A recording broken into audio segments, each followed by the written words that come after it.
Vienādojuma sistēmas. Tā, šeit ir viens piemērs par vienādojuma sistēmām. Un, lai mēs to izreikinātu, mums vajag sākumā atbrīvoties no burta, ja ir iespējams. Te ir iespējams, mēs varam atbrīvoties no x. Tā kā mēs daram šādi.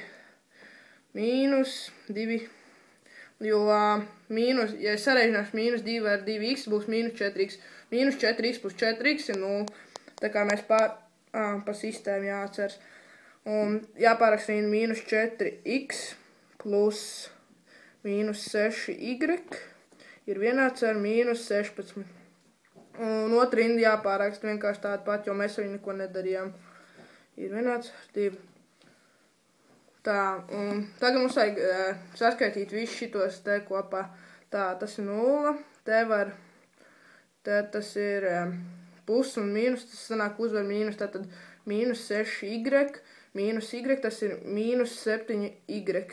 Ir vienāds ar -16 plus 2y, tas ir -14. 14, jā. Un tagad mums vajag dalīt šo skaitli ar šo skaitli, lai aprēķinātu vienu y. Tātad tas ir dalīts ar -7. Un y ir vienāds ar 2. Un tagad mums vajag aprēķināt x, tāpēc mēs darām šādi. 2x plus 6y, jo vienā y daļiņā ir 2, un te kopā 3y, un 3 reiz 2, 6.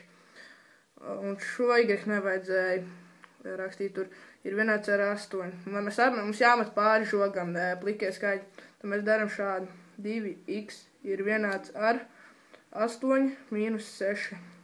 2x ir vienāds ar 2. Un tagad mēs dalām arī ar 2, jo tāpat kā mēs darījām te. 2 un x ir 1.